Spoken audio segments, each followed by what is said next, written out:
Thank you, Deputy Speaker, and I rise to join fellow members in paying tribute to Lee Kuan Yew and to speak on the condolence motion moved by the Prime Minister yesterday. As the Prime Minister and the Leader of the Opposition pointed out, Lee Kuan Yew was one out of a box.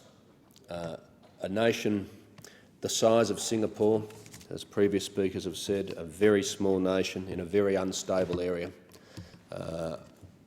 At the time of independence, there was no reason to expect it would survive as a nation, let alone thrive in the way it has.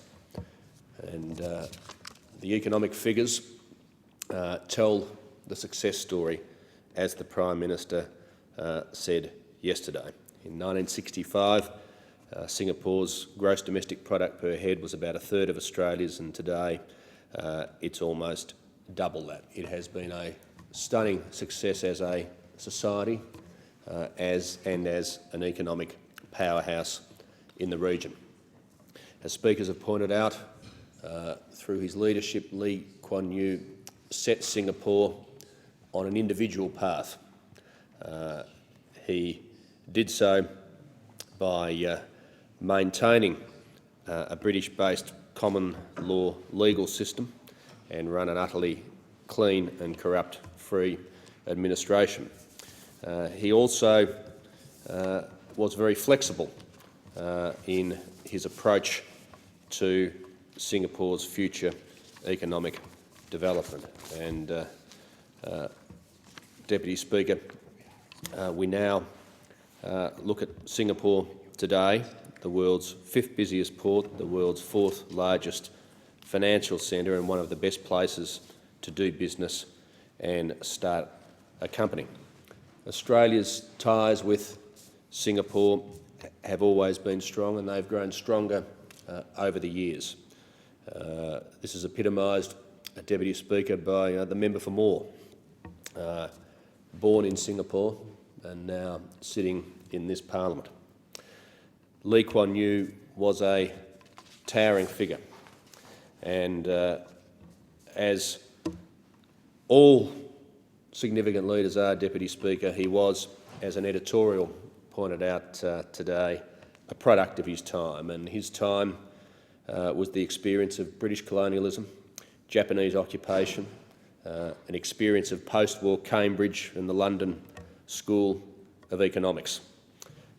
As I said, he was flexible. He had the flexibility, as we're reminded in an editorial today, the flexibility of mind to abandon his early socialism when free market capitalism seemed to offer a better future for Singapore. His biography is a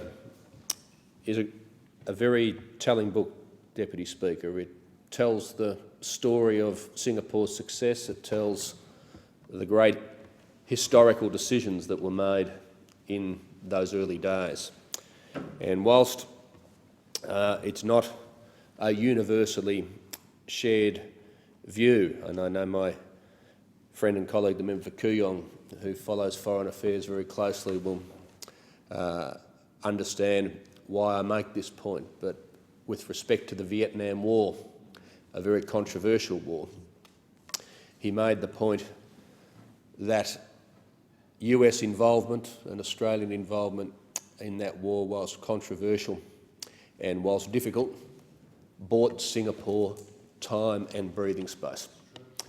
And he made that point in his autobiography. He also made it to countless world leaders in the decades ahead. And you think to the fragility of Singapore at its formation, that decade or so of breathing space where so much of the development occurred was a point he felt free to make at every opportunity because, as we've heard, in so many ways he was prepared to call things as he saw them and do so in a very straightforward and blunt fashion. Singapore is mourning the loss of their most significant leader. But of course, they can look back 50 years on the success they've become. They can look ahead 50 years to all that they can achieve because of the foundation that he laid.